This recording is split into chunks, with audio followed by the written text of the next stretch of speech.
wabarakatuh. Waalaikumsalam warahmatullahi wabarakatuh. Selamat pagi anak-anak. Selamat pagi guru. Sebelum kita membahas materi hari ini, alangkah baiknya kita membaca basmalah bersama-sama. Bismillahirrahmanirrahim. Baik, hari ini kita akan membahas mengenai tata cara berwudu. Nah, sebelum memasuki tata cara berwudu, sebelumnya ibu akan menjelaskan tentang syarat berwudu. Nah, yang pertama itu beragama Islam. Yang kedua itu ada mumayyiz atau orang yang sudah dapat membedakan mana yang baik dan mana yang buruk. Yang ketiga yaitu tidak berhadas besar. Yang keempat menggunakan air suci dan menyucikan.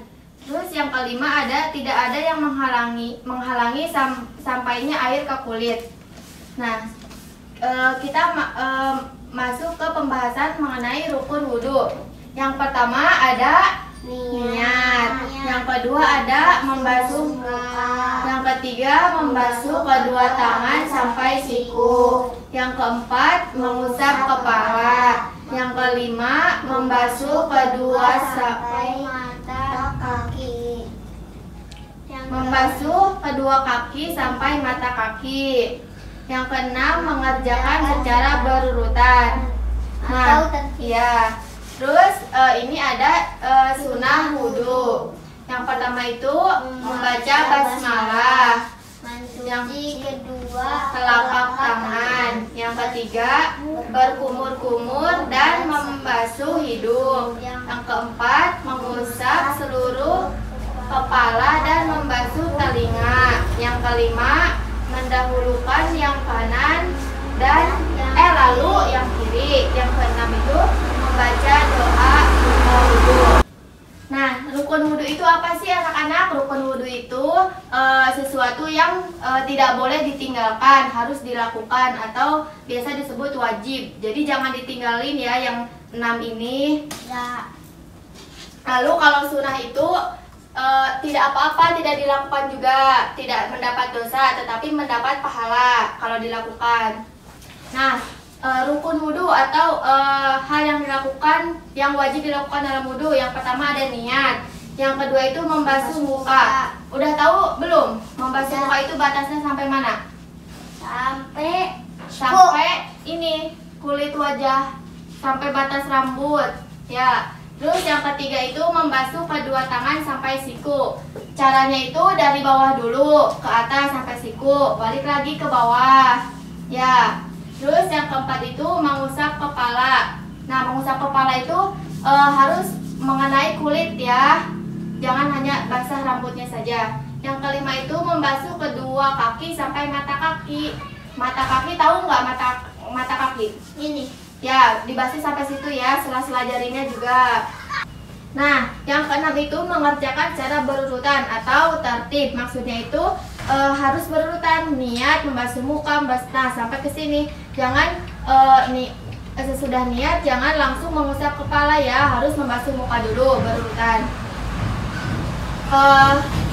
Lalu kalau yang sunnah itu ini yang pertama itu membaca basmalah. Basmalah itu gimana? Bismillahirrahmanirrahim. Nah, yang kedua itu mencuci kedua telapak tangan. Telapak tangan kayak ini ya. Ini sama punggung tangan gitu. Yang ketiga itu berkumur-kumur dan membasuh hidung. Berkumur-kumur udah tahu ya gimana. Lalu membasuh hidung itu airnya masukin ke hidung, terus keluarin lagi ya. Nah gitu. Terus yang keempat itu mengusap seluruh kepala dan membasuh telinga. Caranya gimana? Muka langsung ke telinga, terus ini telinga gitu. Terus yang kelima itu mendahulukan yang kanan dan lalu yang kiri. Jadi kalau misalkan mau membasuh kedua tangan sampai siku, yang kanan dulu 3 kali, baru yang kiri gitu.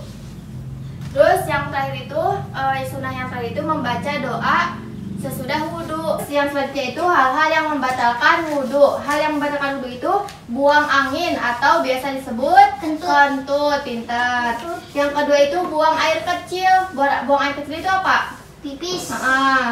Nah, terus yang ketiga itu buang air besar. Buang air besar itu BAB, buang air besar ya, BAB. Terus yang keempat itu menyentuh kubul atau dubur dengan telapak tangan.